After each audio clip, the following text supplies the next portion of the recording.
If success just makes you more afraid someone will expose you, this is for you. The strange truth is that feeling like you faked your way in is often a side effect of actually being competent, not proof that you're a fraud. Here's a tiny test you can use right now. Ask yourself, did a room full of people secretly lose their minds at the exact same time? Or is it more likely that my brain is misreading the situation again? You're not the only one whose mind picks the harshest angle on your own life. You walk into a classroom, a meeting, a new job, and your brain whispers, everyone else belongs here, you just got lucky. It points to one mistake you made 2 weeks ago and acts like that's your whole resume.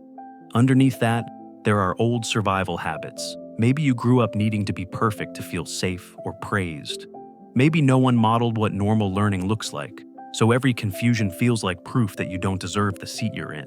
Your mind also runs some very specific tricks. It filters out good evidence, like the times you did well, and highlights only the awkward, shaky moments. It explains away every success as luck, timing, or people being too nice. It compares your inner chaos to everyone else's polished outside. If you want to stop this pattern from running your whole life, 3 ideas help. Name the pattern, run an evidence log, and share the file.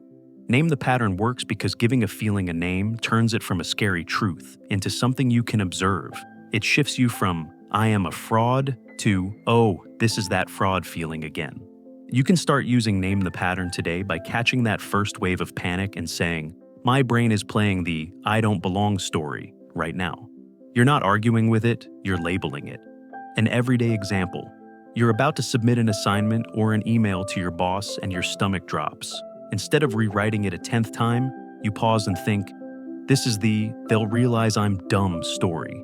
You send it once you've checked for actual errors, not imaginary ones. Run an evidence log works because your memory is biased. You store mistakes in high definition and wins in low resolution. Writing real evidence down balances the record.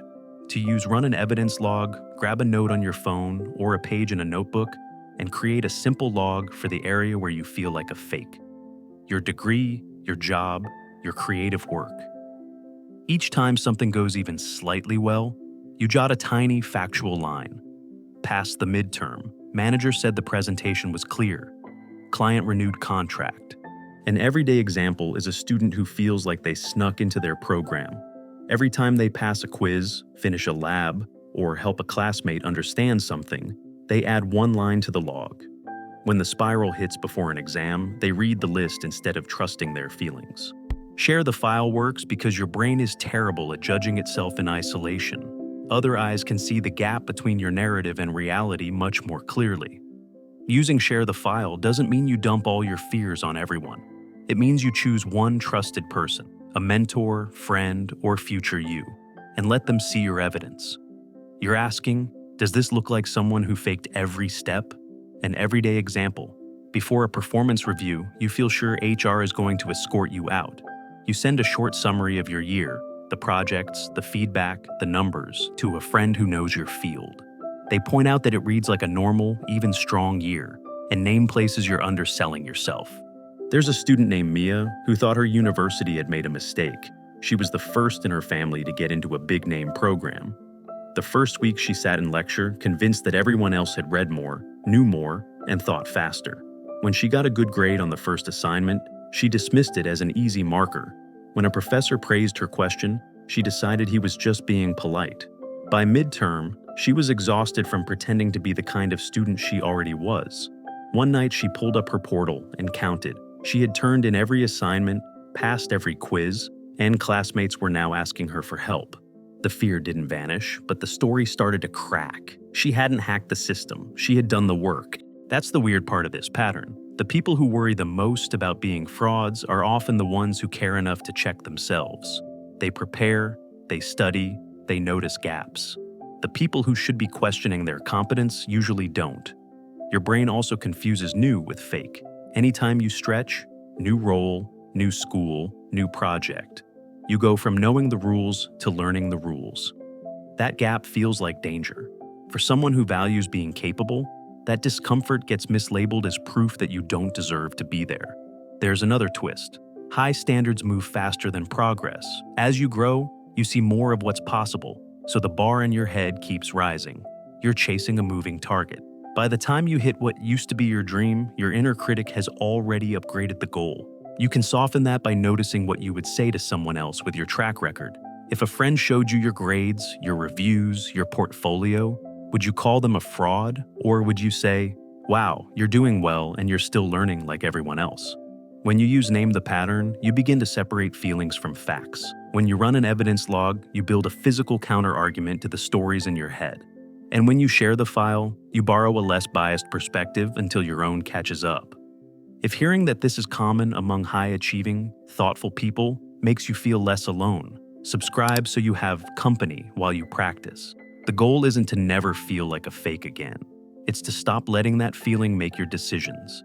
You can act like you belong even when the story in your head still lags behind.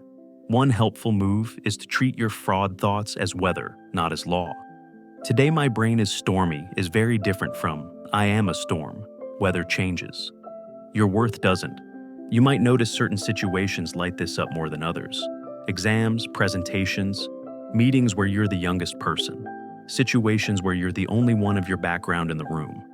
That extra layer doesn't mean you faked your way in. It means you're carrying both the normal human fear of being judged and the weight of being different. This is where tiny experiments help. You don't have to announce your fear, you just stay in the room. You ask one question. You submit the assignment with your name on it. You let people see your actual level instead of the perfect version you think they expect. When your mind hisses that one mistake will ruin you, remember that everyone else you respect makes mistakes and is still allowed to stay. You've watched them learn in public and didn't think less of them. You're allowed the same grace. The exact sentence you can use when the panic peaks is this: I earned my place here, even if my feelings haven't caught up yet. Notice how that doesn't promise you'll never mess up. It just states that what got you here was effort, ability, and choices, not a cosmic typo. If you stick with name the pattern, run an evidence log, and share the file, you start to build a new default. The fear doesn't vanish, but it stops dictating every move. There will be days where you feel like you've regressed, a hard exam, a rough meeting, a project that doesn't land. On those days, your brain will want to say, see, I knew I didn't belong. That's when your evidence matters most. You're not judging your entire path by one bump anymore. You're also allowed to be honest with people you trust. A simple, I sometimes worry I don't belong here, said to someone often reveals they feel the same way. The room is full of people quietly convinced they're the odd one out. You don't have to work harder than everyone else forever just to feel half as legitimate. You can still be ambitious, still care, and drop the secret belief that one slip will erase you. If some part of you relaxed while listening, press like so more people who feel they fake their way in can hear they're not alone. You're not a mistake walking around waiting to be discovered. You're a human who did real work and now has a nervous system catching up to that fact. When you name the pattern, run an evidence log, and share the file, you stop treating your success like a crime scene and start treating it like what it is, a place you're allowed to be while you keep learning.